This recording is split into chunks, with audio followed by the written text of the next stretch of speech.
ये भारत हेडलाइन है और इस समय की बड़ी खबर आ रही है दक्षिण अफ्रीका से, जहां एनसीपी-एससीबी सांसद सुप्रिया सुले के नेतृत्व में सर्वदलीय प्रतिनिधिमंडल जोहान्सबर्ग पहुंच चुका है। इस प्रतिनिधिमंडल में शामिल भाजपा सांसद अनुराग ठाकुर ने आतंकवाद के खिलाफ बेहद दमदार और प्रभावशाली भाषण दिया है। अनुराग ठाकुर ने अपने संबोधन में साफ कहा कि भारत आतंकवाद के खिलाफ जीरो टॉलरेंस की नीति पर कायम है और पूरी दुनिया को इस वैश्विक खतरे के खिलाफ एकजुट होकर खड़ा होना होगा। उन्होंने ये भी स्पष्ट किया कि भारत शांति का पक्षधर जरूर है, लेकिन अपनी सुरक्षा और संप्रभुता के साथ कोई समझौता नहीं करेगा। ये प्रतिनिधिमंडल भारत की वैश्विक रणनीति और कूटनीतिक ताकत को दर्शाता है, जो न सिर्फ द्विपक्षीय रिश्तों को मजबूत करने की दिशा में काम कर रहा है, बल्कि अंतर्राष्ट्रीय मंचों पर भारत की मजबूत आवाज भी बन रहा है। पूरी जानकारी के लिए वीडियो को अंत तक जरूर देखें और अगर आपको ये रिपोर्ट पसंद आए तो लाइक करें, शेयर करें और भारत हेडलाइन को सब्सक्राइब करना ना भूलें। साथियों, जो पहलगाम में हुआ वो दुखद था, दर्दनाक था और मैं तो कहूंगा मानवता को शर्मसार करने वाला था। धर्म के आधार पर लोगों को चुना गया। छोटे छोटे बच्चों के आगे उनके पिता को 1 फुट की दूरी से सिर पे गोली मार दी गई।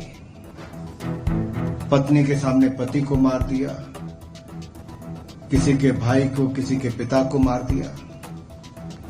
और ये किसने किया? इसकी जिम्मेदारी ली है द रेजिस्टेंस फ्रंट, जो लश्कर तैयबा का फ्रंट है और पाकिस्तान की सरजमीन से जो जन्म भी लेता है, प्रशिक्षण भी लेता है, पैसा भी लेता है और भारत और दुनिया भर में आतंकवाद फैलाने का काम कोई करता है तो उस देश का नाम है आतंकवाद फैलाने वाले के देश का नाम है। यही आपको सारी दुनिया को बताना है कि आतंकवाद फैलाने का काम पाकिस्तान की सरजमीन से होता है। जब पाकिस्तान ने 15 दिन तक इस पे कुछ नहीं किया तो फिर जो भारतीय सेना ने किया वो अपने आप में कमाल था कि ऐसे 9 आतंकवादी ठिकानों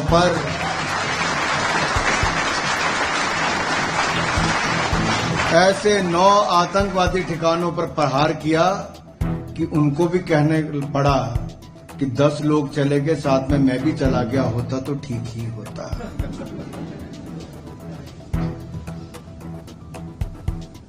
जब कोई परिवार का व्यक्ति अपने सदस्य को खोता है तो इससे बड़ी क्षति कोई नहीं होती, लेकिन ये एक के बाद दूसरा प्रहार पाकिस्तान की सरजमीन से आतंकवादियों ने भारत पे किया है और भारत ने लगातार शांति का संदेश, दोस्ती का संदेश देने का प्रयास किया। भारत ने एक ही बात कही है कि हम किसी को छेड़ते नहीं और कोई अगर हमें छेड़ता है तो उसे हम छोड़ेंगे नहीं। आप तो सब जानते ही हैं।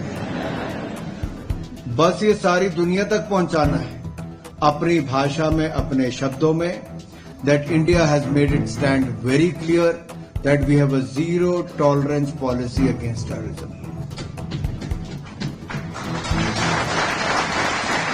और जो प्रधानमंत्री मोदी जी ने कहा है talk and trade can't go together, तो talk and terror can't go together, trade and terror can't go together and blood and water can't flow together. स्पष्ट संकेत है। मैं इतना ही कहूंगा कि पाकिस्तान दुनिया का शायद इकलौता ऐसा देश है कि United nation of security council की जो लिस्ट है आतंकवादी संगठनों की और आतंकवादियों की, इंडिविजुअल और एंटिटीज की 1 2 6 7, उस लिस्ट में जो 52 एंटिटीज के नाम लिए गए हैं इंडिविजुअल और एंटिटीज के, वो सारे के सारे पाकिस्तान के हैं, उससे संबंध रखते हैं। भारत और पाकिस्तान पिछले 75 वर्षों में कहां से कहां पहुंचे हैं।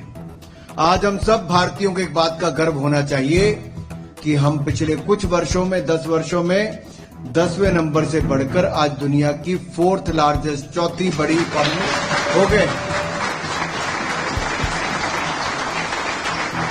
हम इकॉनमी में आगे बढ़ रहे हैं और पाकिस्तान आतंकवाद बढ़ाने में आगे बढ़ रहा है। हमने 25 करोड़ गरीबों को गरीबी रेखा से बाहर निकालने का काम किया तो पाकिस्तान ने और गरीबी में धकेलने का काम किया। मैं इतना ही कहूंगा, हमें अपने प्रयास भारत के विकास के लिए करते रहना है। आप सभी भारतीय जो देश से बाहर आए हैं, भारत के एम्बेसडर के रूप में काम कर रहे हैं। आपके ही मेहनत, आपकी ईमानदारी आज भारत की पहचान बनी है। हम कतर में थे तो वहां पे भी सबसे बड़ी संख्या किसी की है तो 8,30,000 हिंदुस्तानी वहां पर रहते हैं। आज मैं साउथ अफ्रीका में आया हूं जहां नेल्सन मंडेला जी की भूमि है और महात्मा गांधी जी के देश से आया हूं, तो हम यही कह सकते हैं यहां पर भी हर भारतीय ने भारत का नाम रोशन ही किया है, आगे भी करेंगे। अगर आपको हमारे चैनल की वीडियो पसंद आई हो तो उसे लाइक, शेयर और सब्सक्राइब करना न भूलें। वीडियो को अंत तक देखने के लिए आपका धन्यवाद।